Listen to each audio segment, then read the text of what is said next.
Hey, man, welcome to the Tom the Bomb late night with Tom the Bomb as we recap game one of the World Series, the Yankees versus the Dodgers, man. I told you guys to get your popcorn ready, man. Because listen, man, if you just not a baseball fan, if you didn't love this game, man. Look, Dr. Lauren even stayed up and watched this one, and she all tired and everything, but man, this game had everything. You got two of the biggest teams in the history of baseball, the New York Yankees, who have won more championships than any sports team in America. They're looking for their 28th World Series championship. And then you have the LA Dodgers, the best team in the American League, the best team in the National League, the MVP of the American League, the MVP of the National League. Man, this game had everything. Drama. I told you guys to get your popcorn ready. This one was going to be good. Man, where do we start? Just from the beginning, man, just right off the bat. We always say that good pitching beats good hitting. So starting off with Jack Flaherty pitching for the Dodgers and Garrett Cole pitching for the Yankees, it was an absolute pitching duel. Jack Flaherty, ex St. Louis Cardinals, I got to throw that in there. Jack Flaherty made one mistake. He made one bad pitch. Let's just start right there, man. Listen, man, he pitched brilliantly. He had this guy down two strikes. Man, listen, man, you can't get beat when you're 0-2. That pitch has got to be low and away and in the dirt. And but he missed with that slider in the middle of the plate. And Giancarlo Stanton, he did what he do. He did what he do. He smashed that baby 412 feet, 117 miles an hour. I don't, there's a lot of great home run hitters in Major League Baseball, man, but I don't know if anybody hits the ball harder than Stanton, man. I mean, that was an impressive blow, man. There was so many great plays in this game, man. A lot of things got overlooked. I'm watching this game and I'm thinking the Dodgers have too many opportunities not to win this game, man. We had a bumble by Tommy Edman early in the game that could have got a double play, but then Tommy Edman comes back and makes a great defensive play that I think a play may have gotten overlooked, where he kept Jazz Chisholm Jr. from scoring. He couldn't get him out, but he stopped the ball from getting out into the outfield, and Chisholm, who was at second, would have easily scored. That saved a run for the Dodgers. And man, it's just little plays like that that's going to make the difference down the stretch, man. Like I said, Jack Flaherty pitched brilliant. Garrett Cole, $324 million man. He pitched brilliant. It was a pitching tour. Man, these two teams are evenly matched, man. I mean, this is Ali Frazier, man. This is the Thriller in the Manila, man. These are the two heavyweight behemoths going blow for blow, man. Man, this game was so good. It was so good. It was exciting. It was, listen. If you were watching the LA Fakers and the Phoenix Suns instead of game one of the World Series, shame on you. I ain't calling no names. but if you watching the second game of an NBA game when the World Series is on with the Dodgers and the Yankees, there's something wrong with you, man. What a great game. What a great game, man. Uh, man, it was so much to cover in this game, man. I thought the game was managed well. It was played well. They good defense, good pitching, good hitting. But like we always say, good pitching beats good hitting, and that's what you're gonna continue to see in the postseason, man. I thought the Dodgers pitchers did a great job of handling Aaron Judge, even Stanton. Stanton got the big 2-run dinger to put the Yankees up. But I thought they did a good job. Like I said, Jack Flaherty made one bad pitch, but for the most part, he pitched brilliant for 6 innings. And so they're loaded. So let's get to the meat and potatoes of this game. So okay, so the Dodgers go up in the 10th inning, in the top of the 10th, and they take the lead. Okay. And then, then the Dodgers get 2 men on, and now you got Shohei Ohtani coming up, and you get Shohei out on one pitch. Now, Shohei should have been a little bit more patient, but The guy makes the catch, falls over into the stands, and the rules say that the base runners get to move up 90 feet on that play.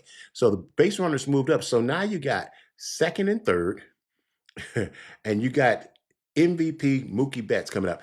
And they walk Mookie Betts to get to Freddie Freeman. Now just like the Yankees, the Dodgers, you have to pick your poison with the Dodgers, man. You got Shohei Ohtani, greatest baseball player we've ever seen. I stand by that. And then, uh, so you got Shohei out. Now you got Mookie Betts, MVP Mookie Betts. So you decide to walk MVP Mookie Betts. But that's bringing up MVP Freddie Freeman. And I know, the percentages say you want to get a left-hander against a left-hander, but I'm going to tell you, Freddie Freeman's a better hitter than Mookie Betts. I'm not saying he's a better player than Mookie Betts. I'm saying he's a better hitter. And at this point, with the bases loaded, all you need is a base hit to win the game. It's 3-2. All you need is a base hit to win the game. So me, I'm not walking Mookie Betts there. I'm taking my chances with Mookie Betts instead of Freddie. You say, well, Tom the Bomb, the percentages say you have to go with a left-hander versus a left-hander. But Freddie spreads that ball all around. For Freddie, as we saw, hits left-handers very, very well. And more importantly, it's the approach. So many times, if I can just back up a little bit, we'll get jiggy with it. Smith, the catcher for the Dodgers, his first time up, you got runners. Let's talk about this. You got runners on second and third with one out. You got to get that run in. You can't strike out like the St. Louis Cardinals do all the time. You can't pop it up. You got to get that ball out of the infield. If you get it out of the infield, you get a run. Okay, Will Smith did that his first time. The second time, which was critical, he popped that thing up. But you know what? Let's give the Yankees some props on that, because he ran that two-seamer in on his hands and sawed that bat off and got him to pop it up.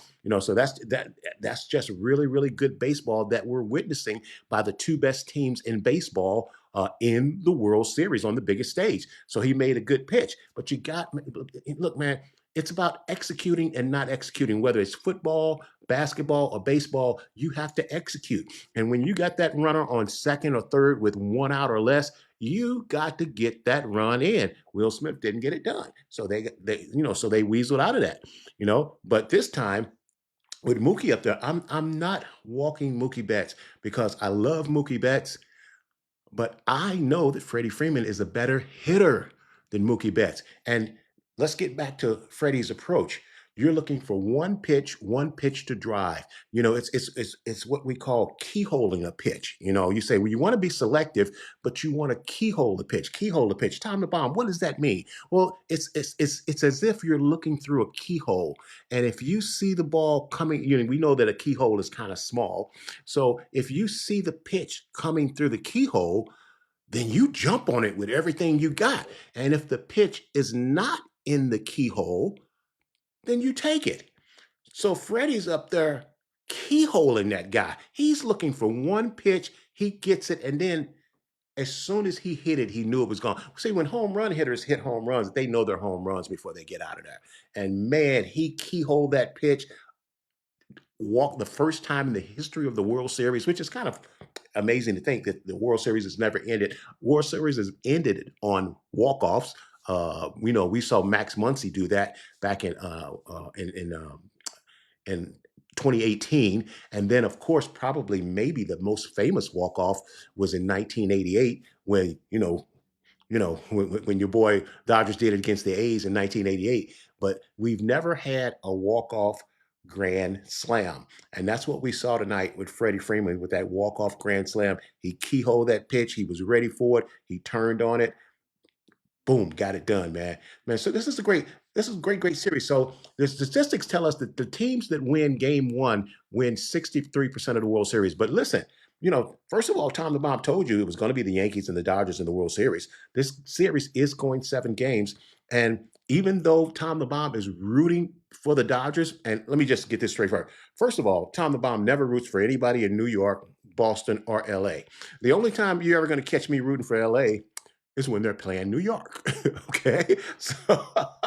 So yes, I am rooting for the Dodgers, but I still like the Yankees in 7.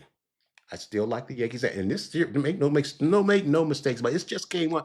This series is going 7 game, man. Like I said, this is Ali Frazier. This is the thriller in the Manila. This is just this is as good as it gets. This is where all the TV networks all over the world are going crazy for this matchup, man. You couldn't have, that's, like I told you, the only other matchup that equals to this, if we go back, is the Lakers versus the Celtics in the NBA championship that they've met 12 times. And this is the Yankees and the Dodgers' 12th time meeting for the World Series. So it literally it don't get any bigger than this, man. I mean, this is just exciting, man. So, man, put the NBA, man, we got a long time for the NBA. Put that NBA to the side and enjoy this series because we may not see it again, man. You got MVPs, you got future Hall of Famers, MVP, Shohei Ohtani, Mookie Betts, Freddie Freeman, Juan Soto has possibilities, Aaron Judge, Giancarlo Stanton. You got some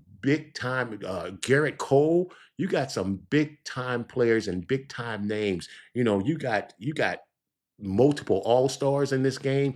It's just you got good managing. It just doesn't get any better than this. So game one, I don't know how this series is going to top game one. I mean, this was just all that in a bag of chips. Just get your popcorn ready. So that's our recap. The Dodgers win on a walk-off grand slam. The Yankees played well. The Dodgers had too many opportunities, to not cash in. I would have really hate to have seen the Dodgers lose this game with all the opportunities. I thought the Dodgers should have won this game without it even going to the extra innings, man. But the Yankees are tough, man. The Yankees are tough, and even though I'm not rooting for the Yankees, I think the Yankees will still win this in 7. So, what do you guys think? Comment, let us know. We're really excited about this World Series. It just doesn't get any better than this. So, hey, it's short. It's just a take on commenting on game one. We will follow up with the rest of the series. We'll look forward to seeing you guys on Monday. We'll have another another great show for you guys on Monday. But hey, who knows? Maybe we'll come back and give you a preview of game two and then give you a late night recap of game two like we're doing tonight because it's just so exciting. And Tom the Bomb's the same man. Baseball is my favorite sport. I love all sports, but baseball is my absolute favorite. So you guys comment, let us know what you think. We'll be back to you soon. Tom the Bomb out.